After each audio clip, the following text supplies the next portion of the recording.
Bueno, eso. Mi nombre es Ana Martín.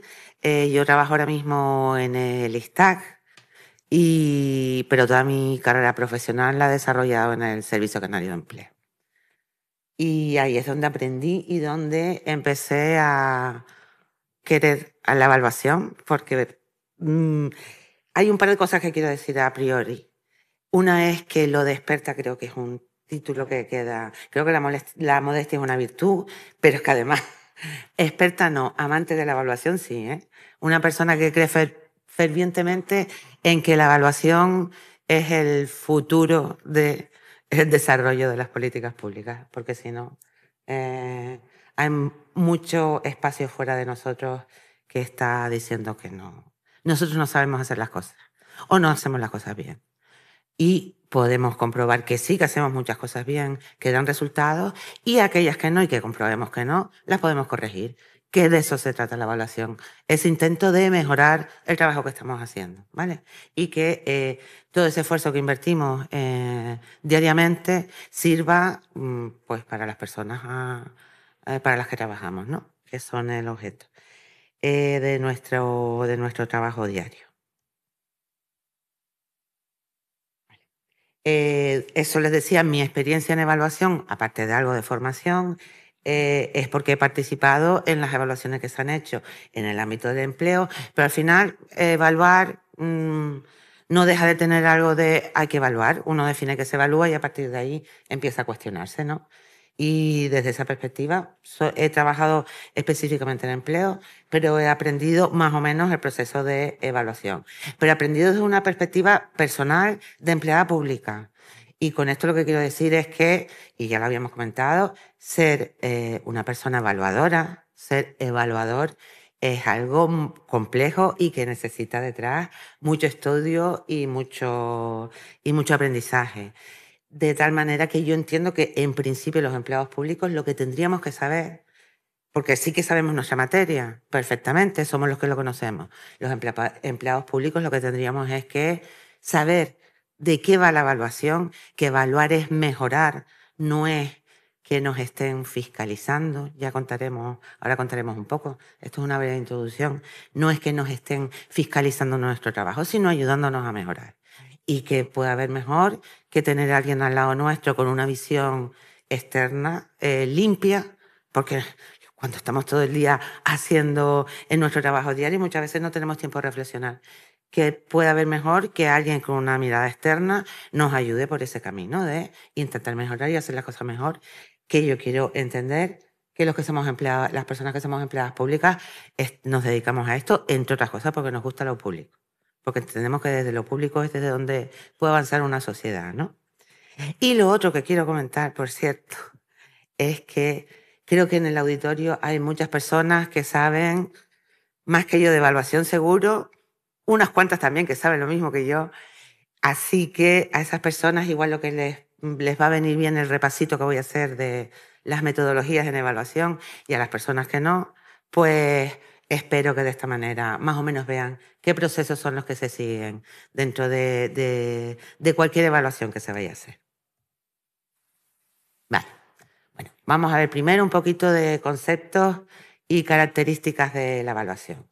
Y lo primero que quería comentar es, vamos a tener claro de qué estamos hablando, porque es uno de los principios de la evaluación, el tener un lenguaje común. ¿Qué no es evaluar? Evaluarnos a auditar. Con ello no vamos a verificar que cumplimos unas normas, que estamos haciendo las cosas cumpliendo. Para eso hay otras áreas de trabajo. No es hacer seguimiento, no es recopilar datos de una manera automática para producir indicadores. Que el seguimiento forma parte de la evaluación, evidentemente, pero no es hacer seguimiento. Con frecuencia he oído hablando de indicadores, que ahí sí que es donde me estoy especializando en el instituto, en el ISTAC. Hablar de un indicador y decir, es que claro, como estamos evaluando, no, un indicador no evalúa, un indicador nos da información para ayudarnos a evaluar, que es algo bastante más complejo, ¿no? Una reflexión intelectual bastante más compleja. No es investigación académica y miro para allá. No solo. Está claro. Evidentemente la investigación académica va a ayudar a avanzar en ese conocimiento que se puede compartir, pero es lo que decíamos, pero esa investigación necesita del expertise, de la experiencia y del conocimiento que tienen las personas que están dentro de la... Y una de las partes que ya veremos después que tiene cualquier evaluación, que es que tiene que emitir juicios de valor. Y una investigación académica no necesariamente tiene que llegar a emitir juicios de valor, y esa es una parte importante de cualquier evaluación. Como decía el compañero Félix, opiniones personales, estoy dispuesta a que a que en algún momento me digan lo contrario. Entonces, al final, ¿qué vamos a...? En ciencias sociales, que es el ámbito en el que nos movemos evaluando, siempre se dice que probablemente hay casi tantas definiciones como investigadores sociales hay, ¿verdad? Cada uno tiene la suya y le va añadiendo una cosita. En este caso hemos elegido esta, que creo que es bastante clara respecto a lo que significa el proceso evaluativo. Es un proceso sistemático, hay que hacerlo con rigor y con sistema, con método, razonado, de ahí lo que les decía, la importancia de ese enganche de pensamiento desde la perspectiva de sentarte a pensar y reflexionar, que genera conocimiento para emitir un juicio valorativo, que ahí es a lo que iba. Una evaluación lo que tiene que emitir es un juicio valorativo. Y ese juicio tiene que estar basado en evidencia. Nos tiene que decir que se entiende, que funciona, que se está haciendo bien, que se ha diseñado bien, que se ha implementado bien una vez que se analiza, y a la vez nos tiene que decir, pues, igual si hiciéramos esto otro, podíamos obtener unos mejores resultados. Vamos a ver cuáles son las características. Entonces, al final, ya más o menos en la definición que hemos puesto, ya vienen representadas las características fundamentales de las que estábamos hablando. Tiene que ser sistemática, con un proceso formal, con metodologías que estén reconocidas, consensuadas.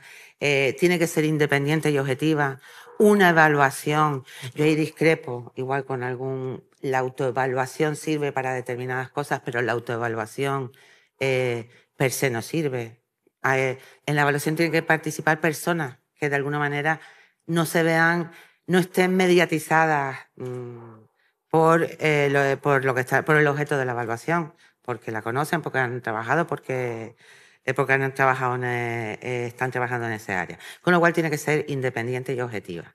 Hay que ver cómo voy llegando al sitio en el que cuando llegue a qué tipo de equipos tiene que haber, discretamente estoy llevando a todo el mundo pues este es el tipo de equipos que entiendo que deberían haber a la hora de evaluar, que deberían existir. Pues decíamos, independiente y objetiva, tiene que ser participativa para evaluar Vamos a hablar en general de políticas públicas, ya explicaremos después que hay muchos ámbitos, ¿no? Muchos niveles de programación. Hay muchos diferentes actores que forman parte de ese proceso. Uno no puede evaluar sin tener en cuenta todas las partes interesadas en el proceso en la política, el programa que estamos evaluando, porque esa política cuando se desarrolla afecta a multitud de actores diferentes, interesados. Entonces, cualquier evaluación que hagamos tiene que tener carácter participativo, desde la sociedad civil a, por supuesto, las personas que gestionan esa política y los evaluadores, ¿no? Tiene que estar basada en evidencia, ya lo habíamos comentado, y he puesto aquí el término holística, que es verdad, que lo utilizamos, hay términos que de repente se entran en el discurso y siempre lo ponemos, pero es verdad. Tiene que tener en cuenta todas las visiones y todos los procesos que forman parte del proceso de la política del programa que vayamos a evaluar.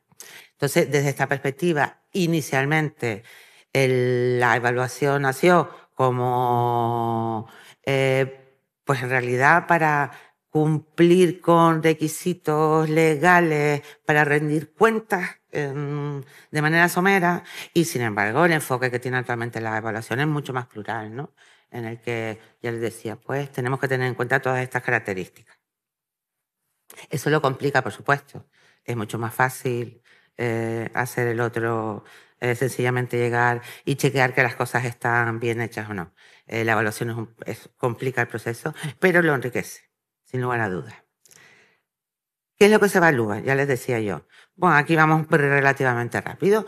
Saben que dentro de los niveles de programación, digamos, de todo lo que es las políticas públicas, aunque lo repito, hay lo que llamamos políticas, que son políticas generalistas, es decir, la política de transporte, la política de salud, esas son políticas que abarcan muchísimas diferentes tipos de actuaciones, de planes, de programas, y evaluar una política, evidentemente, no puede estar al mismo nivel al que está un programa o un proyecto en concreto que se quiera evaluar. Entonces, en las políticas normalmente lo que hacemos es poner el foco evaluativo en el nivel estratégico y ahí las evaluaciones que se suelen hacer son evaluaciones de impacto. Cuando ya bajamos un poco en la escala en la que estamos trabajando, aparecen los planes, estrategias. Todos sabemos, ahora mismo estamos inmersos en el desarrollo de la planificación estratégica de este periodo departamental, de los programas operativos anuales y ahí se baja un poco el nivel porque ahí estamos hablando no de cuestiones transversales, sino directamente de una parte estratégica de un ámbito competencial concreto. Después vienen los programas, que los programas lo que hacen es desarrollar esos planes a través de diferentes medidas. Vean cómo en cada una de ellas hay evaluaciones, tipos de evaluaciones que son las que van nos van llevando a dónde tenemos que poner el foco cuando evaluamos.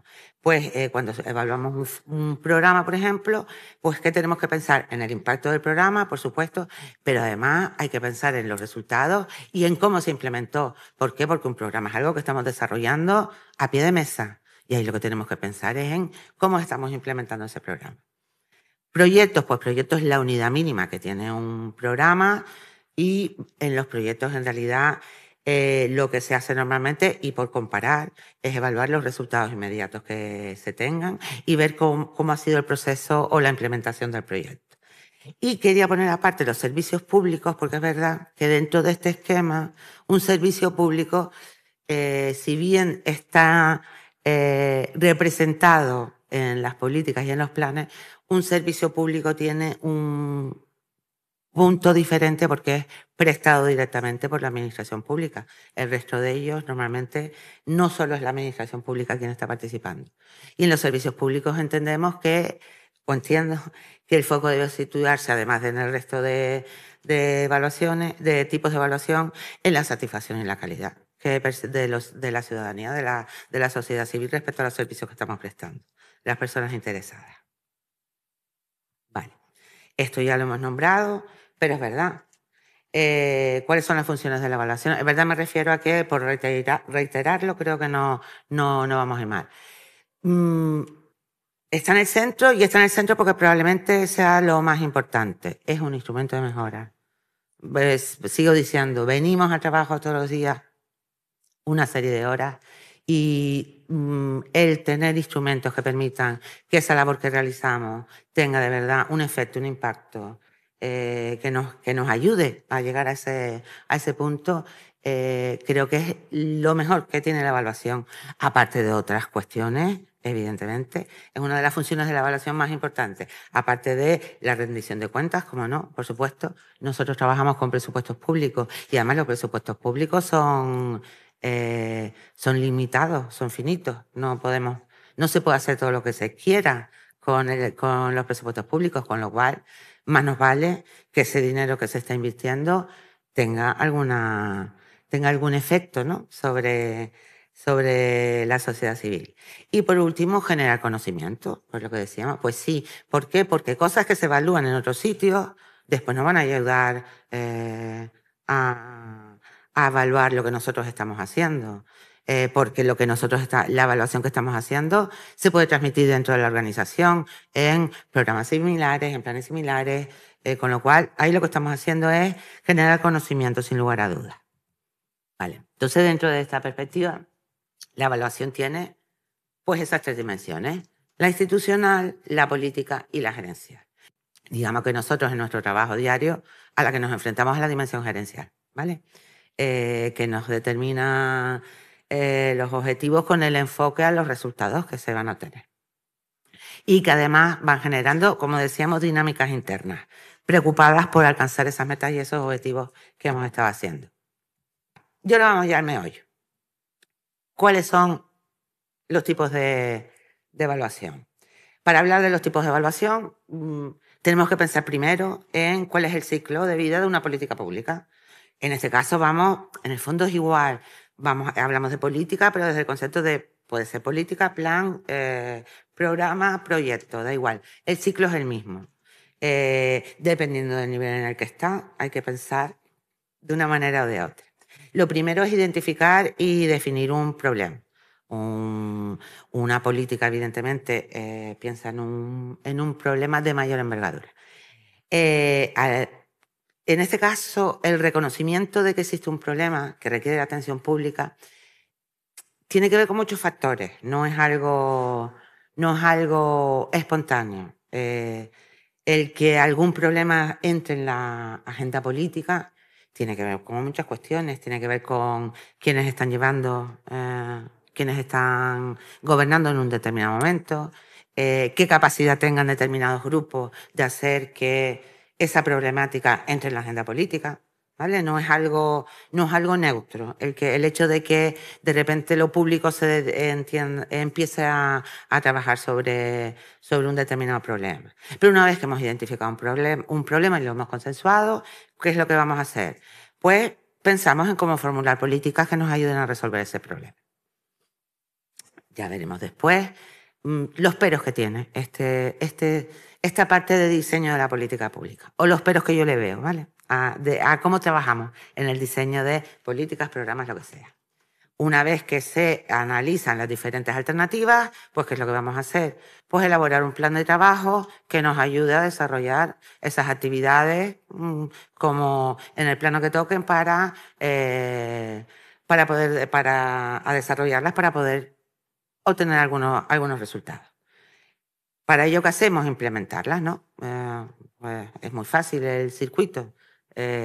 Pensamos, tenemos un problema, pensamos en la solución, la definimos cómo trabajarlo, se implementa y por último, pues le hacemos un seguimiento a ver cómo están viendo las cosas, lo que hablamos antes, ese sistema de seguimiento de indicadores, a ver cómo va yendo. Se supone que esto tendría que retroalimentar, que una vez que llegamos a esta parte decimos, oye, pues el problema no era como pensábamos que era, o la decisión que se tomó de cómo solucionarlo no está llevándonos al sitio que queremos. Pues a eso es a lo que se dedica la evaluación. ¿Vale? Vale, aquí esto es un cuadrito. Ahora vamos a ir parte por parte, ¿vale? Porque si no es un poquito líos. Las evaluaciones tienen muchos tipos de categorizaciones.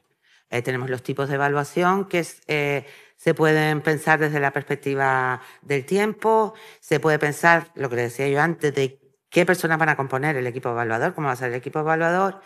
Y si bien he puesto transversalmente la evaluación de la evaluabilidad, porque si bien es un tipo de evaluación que hasta hace poco era una evaluación muy concreta que normalmente lo que te decía es, este programa no se va a poder evaluar. Ha evolucionado con el tiempo y al final la evaluación de la evaluabilidad cada vez más es la evaluación que intenta construir un sistema evaluativo. ¿De acuerdo? Vamos a ver, puntito por puntito. Pues lo que decía, según quién evalúa, los tipos de evaluación. Un equipo externo, un equipo interno o un equipo mixto. Y adivinan ya cuál es el que me gusta a mí, ¿verdad? Seguro que sí. El mixto, claro.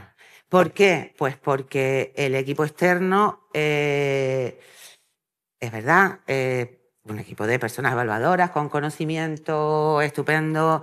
Depende también de qué equipo externo venga, porque a veces yo he trabajado con equipos externos que igual yo sabía un poquito más de evaluación, porque saben que por ahí hay empresas privadas que tienen mucha capacidad de escribir y tienen currículos muy buenos, pero que viven en otros sitios. y no vienen a hacer la evaluación, no vienen a pie de obra. Equipo interno, estupendo, pero ahí perdemos la parte que decíamos de, hombre, tenemos que estar un poquito alejados del objeto de... Y la parte de la cualificación, claro. Y ahí también digo, no creo que haya mucho cuerpo evaluativo, igual sí, ¿eh? Pero antes lo hablaba con la compañera Mar de Andalucía, que decía que probablemente tengamos los empleados públicos y las empleadas públicas muchas competencias evaluativas que ni siquiera nos hemos dado cuenta que las tenemos, con lo cual genial, ¿no? Que empecemos un proceso en el que vayamos descubriendo. Y el que se supone, el equipo mixto, en el que está el conocimiento metodológico de cómo realizar evaluaciones y el conocimiento de la persona que está llevando o que ayudó en el diseño o de una determinada política. Vale, ahora según el momento y el contenido, ya vieron que teníamos como 3 partes, ex ante, intermedia y ex post. Creo que estos términos, casi todos los que estamos aquí, seguro que hemos oído hablar en algún momento. Las spots son las evaluaciones. Spot e impacto es como, esta es la evaluación. Si alguien quiere evaluar bien, tiene que hacer un spot y tiene que hacer impacto. Y yo igual, pues, vamos a negar la mayor. ¿Por qué? Pues porque las ex ante son evaluaciones muy importantes para definir el problema y para diseñar con coherencia y con lógica qué solución se le quiere dar a ese problema que hemos definido. En este caso, dentro del diagnóstico y necesidades del que forma parte toda esa información que se genera, porque, claro, muchas veces, ahora hablo de mi experiencia personal, yo he visto que se ha llegado y se ha dicho, hay problemas para contratar, pues sacamos un programa de incentivos a la contratación. Porque parece una solución fácil, ¿no? Pues estamos un grupo de personas, evaluaciones ex post y de impacto, que dicen que los incentivos a la contratación no sirven sino en determinados ciclos económicos y para determinados colectivos hay un montón. Yo discretamente mandaba por correo esa evaluación cuando veía que eso se hablaba, pero bueno, pues se siguen sacando programas de incentivos a la contratación. ¿Por qué? Porque a veces intentamos buscar las soluciones a los problemas, lo que decíamos sin contar con las perspectivas de quien tiene ese problema. Sentados en una mesa, que muy bien, que lo estamos haciendo con todo el intento de rigor, además, ¿eh? No es algo, no estoy diciendo que uno se siente y se saca una idea. Bueno, algunos raros he visto, pero sí que es algo que se hace con rigor, pero nos faltan patas de apoyo. Entonces, respecto a diagnóstico y necesidades, más que nada porque escuchando intervenciones, reuniones a las que normalmente es por YouTube, porque saben que aquí estamos un poquito lejos y nos cuesta desplazarnos, pero bueno, algunas jornadas a las que puedes acceder online.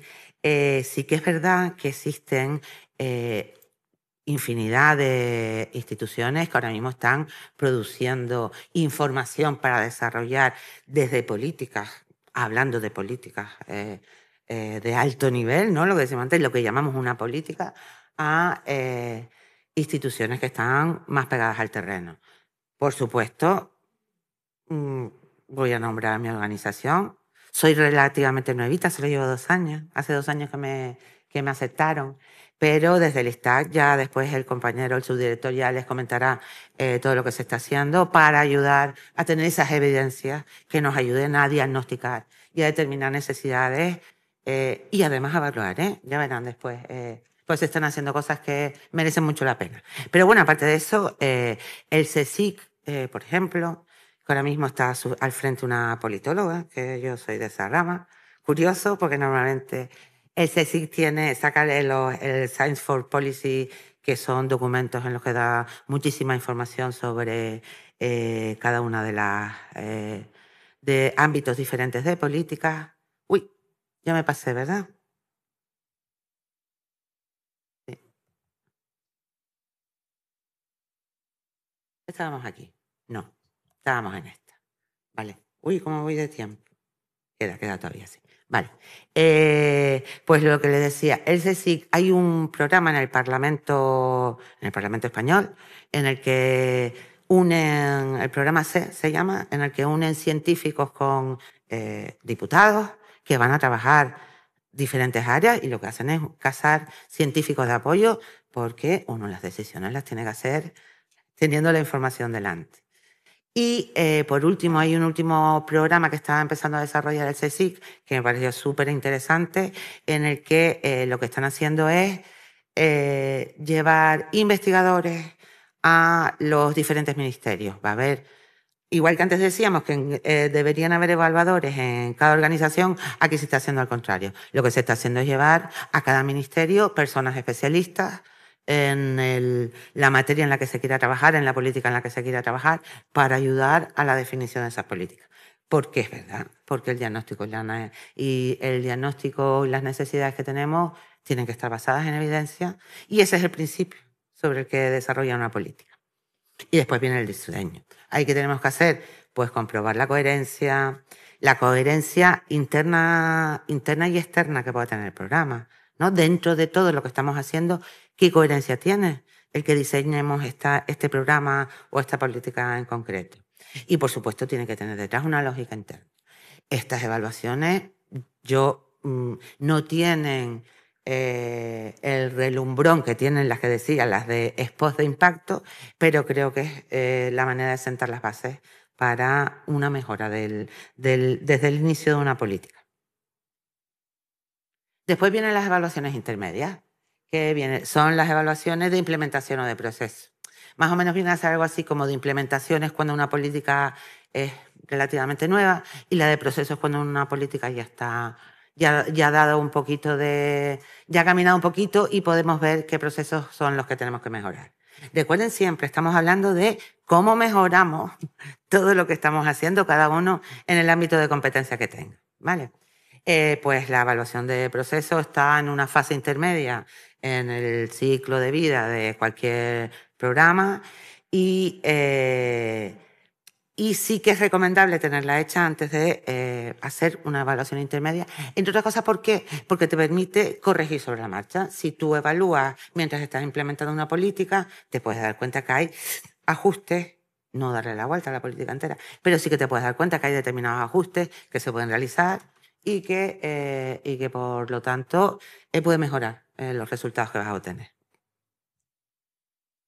Y ya llegamos a los costes que en mi primera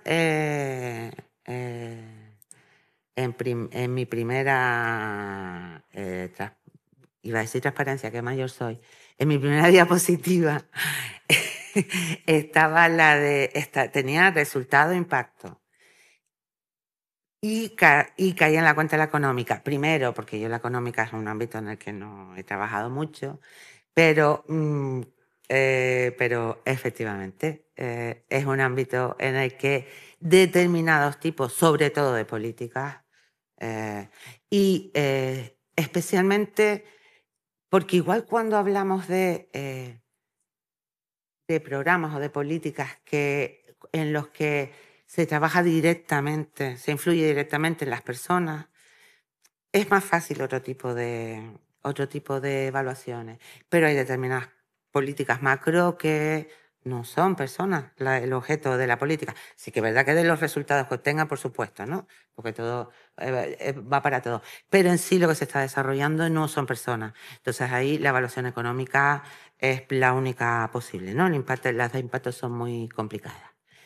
Y por último, pues lo que les comentaba, la evaluación de evaluabilidad. No, la anterior. Porque, pues lo que les decía, inicialmente evaluabilidad era un tipo de evaluación que nació para chequear que algo funcionaba, para ir de alguna manera abriendo ese gustito, por lo que dice, que sea un anzuelo para enganchar a posteriores evaluaciones, pero la evaluación de la evaluabilidad cada vez tiene más pertinencia y cada vez es más necesaria por eso, porque lo que nos va a ayudar es a crear un sistema de evaluación, que es a lo que deberíamos llegar. Porque todo ese proceso que decíamos del ciclo de políticas públicas, si al final no somos capaces de construir, yo creo que decía, la que estaba por aquí diciendo que, hablando de transparencia, igual no llegué a ver ese ciclo terminado, que antes de eso me iré a la playa por las mañanas, pero yo entiendo que es hacia donde tenemos que ir, a el intentar definir ese ciclo de evaluación, el poder cerrar ese ciclo. Y por último, las evaluaciones según función, que al fin y al cabo es como lo que hemos visto. Son formativas aquellas que nos ayudan a formarnos, a mejorar sobre la marcha para desarrollar nuestros programas y mejorarlos. Y las sumativas, que son las que dan un valor final de resultado o de impacto de la intervención. No quería dejar de nombrar determinados enfoques transversales que tienen las evaluaciones, porque aquí, aquí estamos hablando, parecen compartimentos estancos, ¿no? Cada tipo de evaluación es tiene una misión, ¿no? Pero en realidad unas ayudan a las otras y hay enfoques transversales. Y el hecho de que ponga género como principal no es, como en letra más grande, no es por casualidad, es porque es la que tiene más tradición. Las evaluaciones en las que se analiza el impacto de género son las que más han trabajado. Porque, bueno, pues eso pues, todos sabemos que las mujeres y los hombres tenemos diferentes maneras de movernos y diferentes necesidades. Y muchas veces hay políticas en las que no se... Y desde ahí se ha trabajado mucho en desarrollar esa perspectiva de género dentro de la evaluación de políticas. Pero, por supuesto, hay otros, como son los de inclusión, sostenibilidad, desde la perspectiva de que, los impactos que tenga, aunque eso también lo podemos considerar como un resultado, los impactos que tenga esa política sean sostenibles en el tiempo. De nada sirve un esfuerzo que soluciona un problema ahora y dentro de 3 años ya no está solucionando nada, ¿no? Pues de eso habla la sostenibilidad. En términos ambientales también, por supuesto, y de equidad. Esas son perspectivas que se pueden dar en enfoques transversales que se le puede dar a cualquiera de las evaluaciones. Y, bueno, pues quería nombrarles otras cuestiones. Uy, sale diferente, debe ser por el tamaño. Estaba todo alineadito. La metaevaluación, que es una evaluación de evaluaciones, en la que pues, lo que se va haciendo es ver, es evaluar las evaluaciones que se han realizado para mejorar. Por lo que decía, si es como estamos empezando, metaevaluación, lo nombramos, pero ahí ya llegaremos en algún momento. Las de calidad, por supuesto, eso sí que las estábamos comentando. Ahora empieza todo una parte. Antes hablaba de las evaluaciones de calidad en los servicios, pero en este caso, calidad me estoy refiriendo a la calidad de la evaluación que estamos haciendo. Un documento en el que se nos digan 4 cosas, tiene que tener una serie de criterios que cumplan, que nos dé seguridad de que la información que se está poniendo dentro de esa evaluación, la información que nos están transmitiendo, tiene calidad suficiente. El tema de los pilotos, ya lo estaban comentando también, los pilotos creo fervientemente que es un estupendo, sé que no hay tiempo en las casas, pero los pilotos es una estupenda manera de decidir cómo cómo escalar una política pública. Hacer un piloto, ese piloto se evalúa y desde ahí se escala la política a donde sea necesario o no, o decidimos que tenemos que volver a rediseñar. Y si hubiese dentro de estos equipos mixtos, igual cabría la posibilidad de hacer pilotos.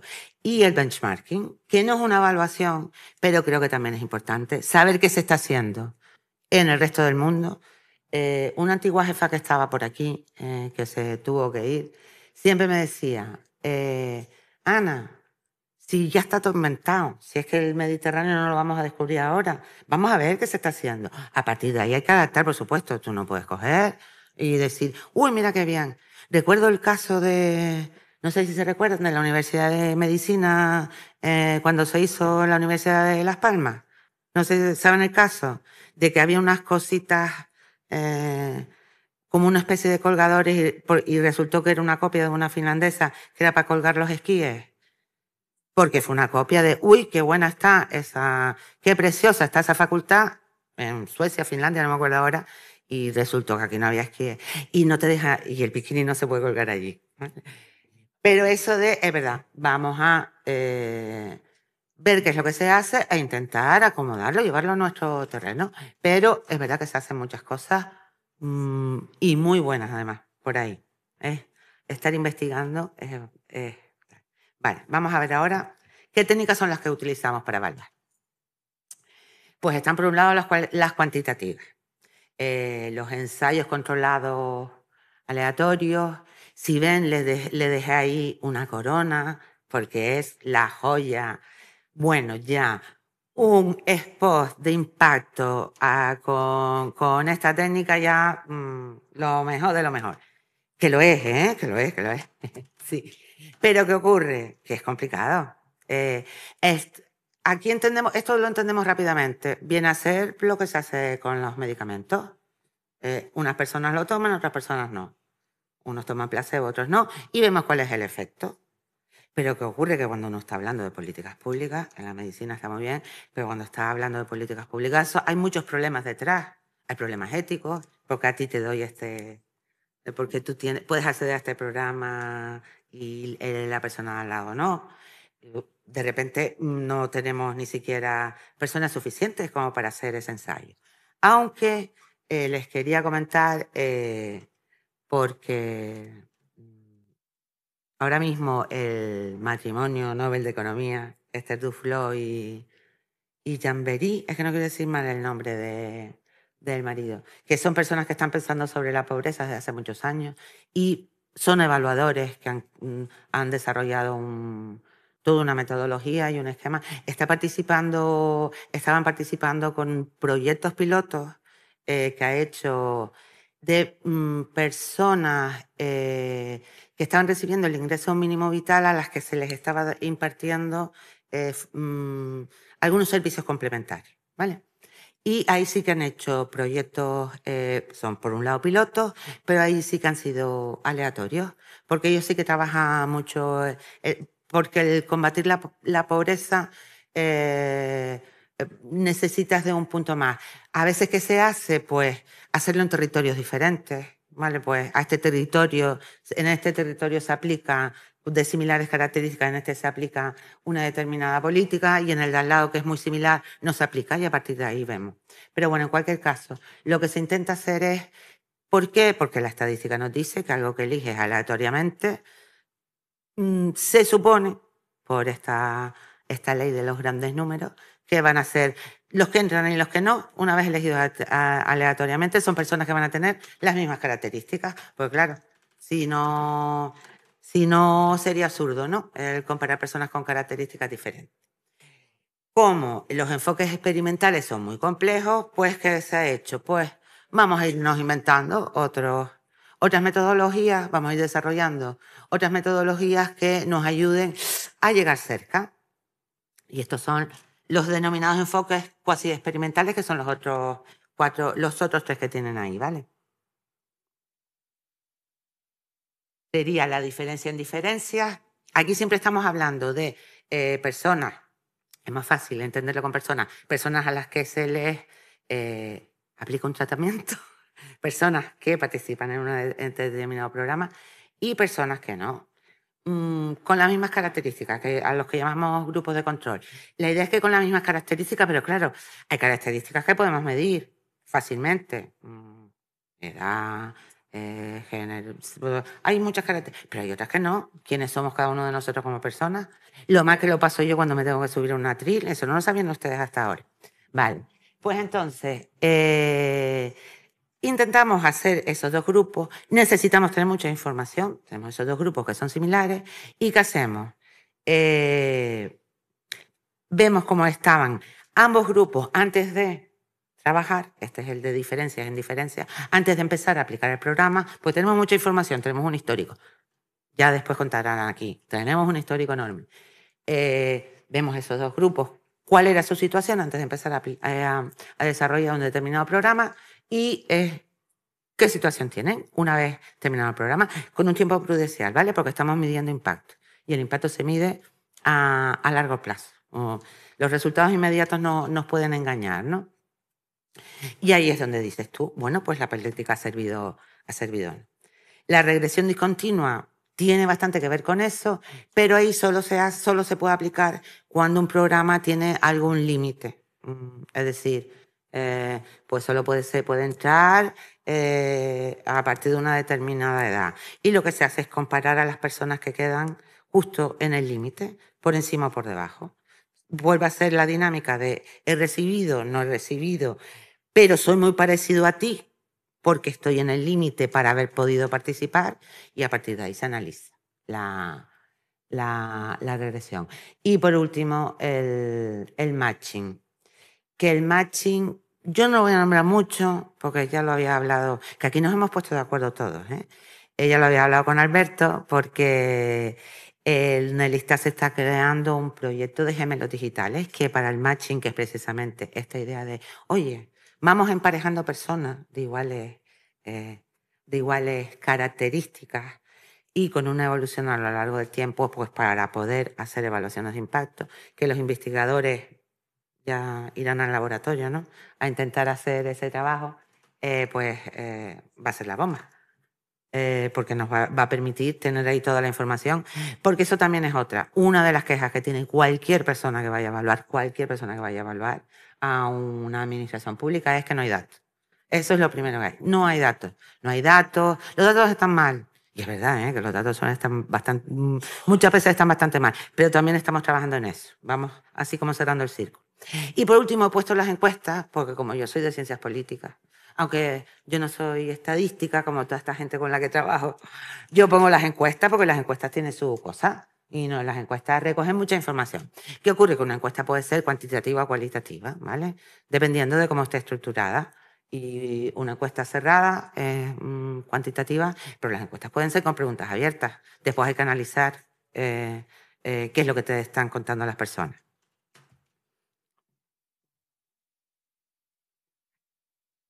Venga, pues hemos dicho las técnicas cuantitativas, vemos las cualitativas.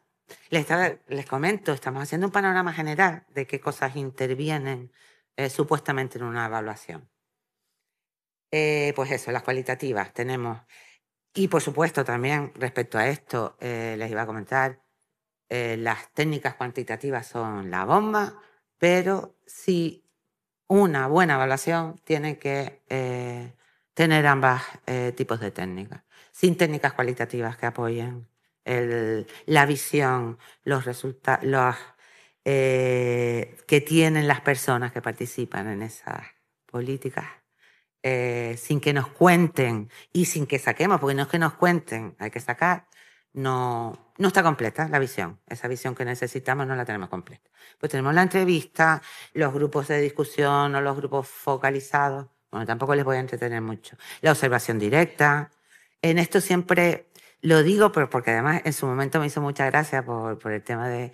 Hay una película danesa, creo que es danesa, creo que se llama además La cocina, no me acuerdo ahora bien del nombre, que es que un sociólogo, bueno, los suecos, los daneses, que son así ellos como muy... un sociólogo se sentaba para diseñar la cocina ideal. Además se sentaba alto para estar alejado, en un esto muy alto, para estar alejado del objeto de observación.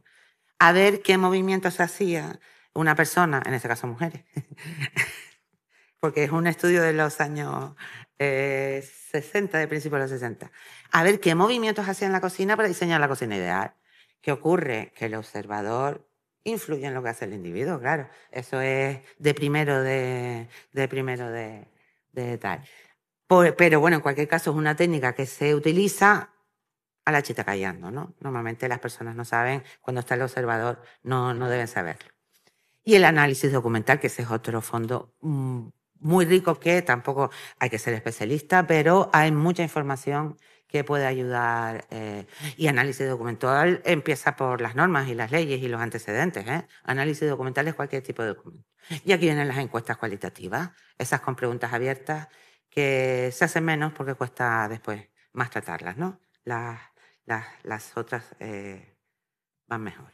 Bueno, esto vamos a saltarlo, esta la saltamos y vamos a la siguiente. Ahí ha sido una especie de paralelismo en qué fuentes hay, primarias, secundarias, y qué tipo y qué técnicas se utilizan en cada una de ellas. Vale, vamos a ver ahora con qué criterios se evalúa. ¿De acuerdo? Estos criterios están establecidos porque lo que les comentábamos, lo que hemos estado comentando a lo largo de todo el tiempo, ser una persona evaluadora es tener una formación, es tener un código deontológico respecto a qué te comprometes cuando estás evaluando, ¿no? Entonces, estos criterios, por ejemplo, son criterios consensuados, son de la OCDE, en este caso, porque hay muchas organizaciones mundiales que llevan muchos años dedicándose a la evaluación. Sobre todo hay un polo de desarrollo grande en evaluaciones de todo lo que son políticas al desarrollo. Gracias a eso se ha desarrollado, pero sí que es cierto que es curioso, ¿no? Que me interesa, ahora ahí sí, cuando apoyo al desarrollo sí que me interesa ver que mi dinero se está gastando bien. Pero es así, los organismos que ayudan al desarrollo, los organismos internacionales, tienen un cuerpo de evaluación y de evaluadores muy grande y muy bueno, y hacen evaluaciones muy buenas. Pues dentro de estos criterios, como les decía, están establecidos por la OCDE, son el de relevancia, coherencia, eficacia, eficiencia, son métodos, son criterios bajo los que siempre nos tenemos que preguntar, hacer preguntas sobre todas estas cuestiones. Sostenibilidad, que era lo que les comentaba yo antes, de los efectos van a ser efectos que perduren a largo plazo. El impacto y desde la perspectiva de los efectos directos e indirectos y esperados o no. ¿Por qué? ¿Por qué? Pues porque una política, cuando nos sentamos a valorarla o un programa, puede ser que tenga determinados efectos que no habíamos previsto y efectos nocivos.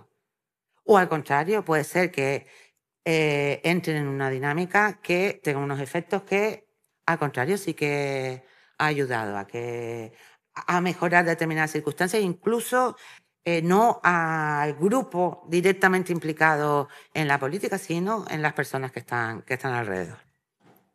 Vale. Y por último, calidad, equidad y transparencia. Bueno, yo creo que como código deontológico, pues va bien. Otra cosa es que nos tengamos que sumar todo a ello.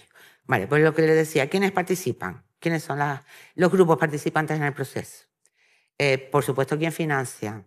Y ahí, este cuerpo de personas evaluadoras, lo que decíamos, el cuerpo evaluador, dentro de su código deontológico es porque normalmente a un político que está pagando, mira, esto lo estoy diciendo en genérico, a un político que esté pagando una evaluación, salí más retratado.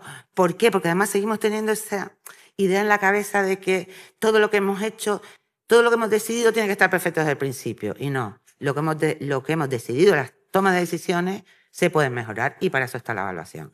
Pero a veces no es el momento. Aquí no oía el otro día. Sí, es que soy evaluadora y siempre me piden que evalúe lo que ha hecho el gobierno que se acaba de marchar. No, vamos a evaluar los programas que ha hecho el gobierno saliente, pues no tiene. Entonces, un evaluador, un equipo evaluador, lo que tiene que saber es distanciarse de esas determinadas presiones, ¿no? Estos son los resultados, estos son los resultados. El grupo de gestión, ¿no? El que implementa el programa, el equipo de evaluación, por supuesto, informantes clave, porque no todos los informantes claves están dentro de las organizaciones. Hay muchos informantes claves que tienen mucha información que nos puede ser útil. Y por último, las personas destinatarias, lo que les decía, tanto las directas o indirectas, y determinados grupos de interés que puedan participar. Y cada uno de estos grupos desempeña un determinado rol. Pues desde la parte de quien pone el dinero, pone los requerimientos generales, las personas que gestionamos facilitamos el acceso a la información, se coopera, después somos los que vamos a tener que los resultados implementarlos, ¿no? Bueno, pues así sucesivamente tampoco, sí, ya vamos medios cortitos de tiempo, vale. vamos a ver, y aquí, una evaluación, probablemente podríamos poner más fases. Y esto no deja de ser un poco la lógica que les he estado contando durante todo este tiempo. A ver, pasamos, exacto. Es la lógica de la que hemos estado hablando.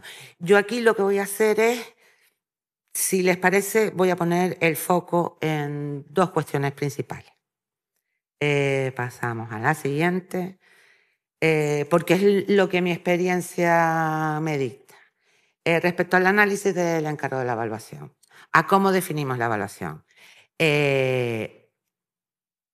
Creo que ahora mismo lo útil sería, idea personal, lo útil sería tener personas que sepan de evaluación dentro de la administración pública, pero que sepan de evaluación desde la perspectiva que saben qué quieren pedir y saben interpretar lo que se les está devolviendo. Lo que digo, igual no es necesario que ahora tengamos un cuerpo de conocimiento para hacer cada una de las partes metodológicas. Lo que sí que tenemos es que saber de evaluación y sobre todo cómo hacer un documento de referencia, de términos de referencia. ¿Cómo hacer un pliego? ¿Por qué? Porque como no hagamos el pliego bien, lo que viene detrás va a ser, pues, ¿qué? Pues una de las Big Four que nos va a mandar a los becarios a ayudarnos a hacer el trabajo. Entonces, ahí es muy importante. El conocimiento sobre lo que vamos a hacer, sobre lo que vamos a poner en esos pliegos. Y ahí podríamos tener, porque aprenderlo es aprender algo de evaluación, pero no tenemos que tener ese cuerpo metodológico tan importante. Aunque no se engañen, que la parte esta de que hablamos de expost y de impacto, esto ya lo hace toda la máquina. Hay que tener datos, pero se lo da la máquina y la máquina es quien lo hace todo. Y sobre todo después, las preguntas de evaluación. Una evaluación no puede ser, voy a evaluar un programa o una política. No, tú tienes que saber qué es lo que quieres conocer de ese programa, Primero, tienes que sentarte a pensar qué preguntas quieres tener de la evaluación. Y lo normal es que sean no mucho más de 8, porque igual nos ponemos en una primera batería y sacamos 20.000 preguntas, pues quiero conocer todo esto. Pero lo normal es que porque una evaluación, yo no quiero engañarles, pero yo creo que mínimo una buena evaluación, ahora más me corrige que tiene más experiencia, mínimo un año para empezar a hablar. Mínimo un año para sacar un producto de tiempo, de tiempo para tener un producto. ¿Cuál es el problema con esto? Que claro, que cuando se acaba el ciclo, cuando nos llega la evaluación, igual no nos dio tiempo de modificar, pero bueno, muchos años, espero, de administración pública quedan para ir mejorando. Y el otro aspecto importante dentro de todas las fases, que es la comunicación y la difusión de la evaluación. Es importantísimo cómo informamos, cómo difundimos los resultados de la evaluación, que esos resultados se adapten a cada uno de los públicos, porque está claro que no necesita o no va a entender exactamente igual el grupo de personas que está gestionando un programa, esos resultados que se le den, porque conocen el intríngulis del programa, que si es para comunicárselo a la sociedad civil, oye, a que sepan cuál ha sido el resultado. Con lo cual, cada uno de los informes se tienen que adaptar y se tienen que dar a conocer. No puede ser esa historia y lo puedo decir, y en las que yo he participado, la evaluación se ha metido en un cajón. No hemos logrado terminar ese ciclo que al final es para lo que estamos haciendo la evaluación. Y eso me parece que es muy importante que se tenga en cuenta cuando estemos desarrollando cualquier estrategia en la que queramos incluirnos. Las evaluaciones son para implementarlas y ponerlas en valor, porque nos van a ayudar a mejorar y a dar un mejor servicio. Lo creo, ¿eh? Aunque ninguna, es verdad, lo creo, pero después ninguna de las en las que he participado finalmente ha llegado a muy buen puesto. Vale. ¿Y cuál es la información que necesitamos? Pues lo que les decía, seguimiento y datos. Y sin datos es verdad que de todo tipo, los datos pueden ser de muchas características, pero en este caso hay que definir indicadores. Yo ahora mismo en el ISTAE en lo que estoy trabajando, colaborando, es en la definición de un sistema de indicadores comunes para tener indicadores de políticas, no para evaluar. Nos van a ayudar, pero es muy importante pensar, de ahí la evaluación de la evaluabilidad, qué información, qué te quieres preguntar para desde el principio de un programa diseñar qué información necesitas recoger, porque a toro pasado vas a querer ver datos y una vez que para medir el impacto y resulta que te falta mucha información. Entonces, es muy importante esa parte de intentar pensar ese por delante. Yo la experiencia que tengo es con las evaluaciones del Fondo Social Europeo, que saben que en los programas operativos, y en este caso empleo era receptor para no pasarme, era receptora en el Servicio Canario de Empleo, receptora neta de dinero de fondos europeos y hacemos varias evaluaciones. Y a mí me tocaba el sacar indicadores y la parte de tener que pensar qué información tenemos que recoger para que sea fiable, que esté bien categorizada. Esa era mi ilusión. Cuando llegaba el momento, se hace así, se le da y sale la fichita de indicadores del Fondo Social. Pero cuando llega una evaluación intermedia, que ya los programas operativos piden que se hagan el contrafactual, lo que decíamos antes, de ese comparar la política, ese impacto de un grupo que no ha participado con otro que sí, pues también lo teníamos, porque como hemos ido recogiendo toda la información, eso se podía hacer. De hecho, el Servicio Canario de Empleo siempre ha participado en todas las evaluaciones de impacto que ha hecho el Fondo Social Europeo. Entonces, lo que les comentaba ya como resumen, la importancia de que los datos sean confiables, pues unos datos erróneos nos van a llevar a conclusiones erróneas, a que los procesos evaluadores en realidad no nos sirvan, no nos den la información que necesitamos. Y he puesto como última parte la parte de los datos porque así enganchamos con lo que después viene don Alberto a contarnos. Porque la parte de los datos, como les decía, en el ISTAC se está trabajando de una manera, yo creo que ambiciosa, pero por otro lado, que nos va a llevar a sitios donde podamos hacer evaluaciones. Y por mi parte, había una última parte en la que les pongo, había referentes de organizaciones evaluadoras. Como esto está a disposición de ustedes, porque ya es la hora para dejar un poquito de espacio, como esta presentación está a disposición de ustedes, creo que se les va a pasar, pues ahí tienen una relación. Y de hecho estaba hablando de, para quien le interese, información hay, la que queramos y más. Pero, no sé, a mí cuando me picó la curiosidad fue porque tuve que empezar a tratar el tema y a partir de ahí he ido a algún curso, les digo, pero básicamente soy autodidacta. Esto ha sido un tema este tema creo que es hacia donde tenemos que ir como empleados